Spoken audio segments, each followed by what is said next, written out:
একটি হায়না চুপি চুপি গিয়ে একটি ছাগল ছানাকে শিকার করে নেয়।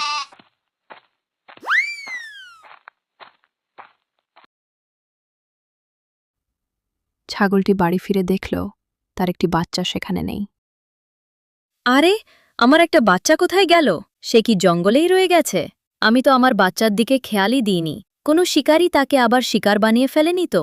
আমাকে তাড়াতাড়ি খুঁজতে যেতে হবে। ছাগলটি জঙ্গলে গিয়ে দেখল সেই হিংস্র হায়নাটা তার বাচ্চাকে খেয়ে ফেলেছে।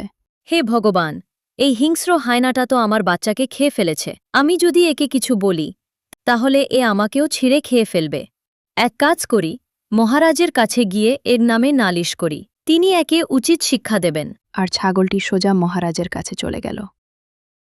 মহারাজ, আমার প্রতি সুবিচার করুন। আমাকে ন্যায় বিচার দিন মহারাজ। তুমি অবশ্যই ন্যায় বিচার পাবে। বলো, কে তোমার সাথে অন্যায় করেছে?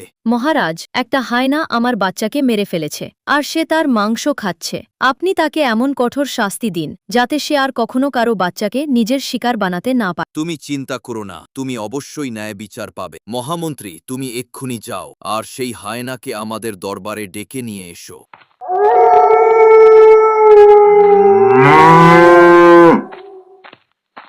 কিরে হায়না, তুই ছাগলছানাকে নিজের শিকার বানিয়েছিস? কিরে মন্ত্রী, এত গলা ফাটাচ্ছিস কেন তুই?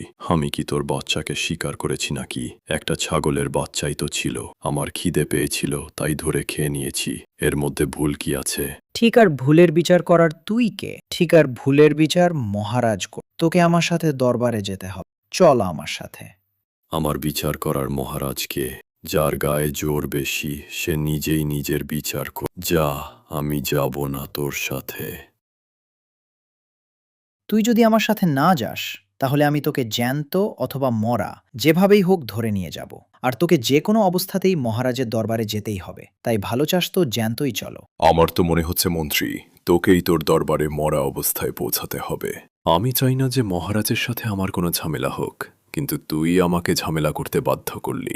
আজ আমি তোকে এমন মজা দেখাবো, তুই কেন জঙ্গলের কোনো প্রাণী আমাকে ডাকতে আর আমার কাছে আসবে না। আর এ কথা বলেই হায়নাটা মহামন্ত্রীর ওপর হামলা করে দিল। আর কিছুক্ষণের মধ্যেই মহামন্ত্রীকে মারাত্মক আহত করে ফেলল। মহামন্ত্রী সেখান থেকে কোনো মতে নিজের প্রাণ বাঁচিয়ে পালিয়ে এলেন। মহারাজ, ওই হায়নাটা সত্যি সত্যি খুব হিংস্র। সে আমার সাথে আসতে অস্বীকার করেছে, আর আমি যখন তাকে জোর করে নিয়ে আসার চেষ্টা করলাম তখন সে আমাকে খুব খারাপভাবে আহত করে দিয়েছে। আমি অনেক কষ্টে নিজের প্রাণ বাঁচিয়ে ফিরে এসেছি।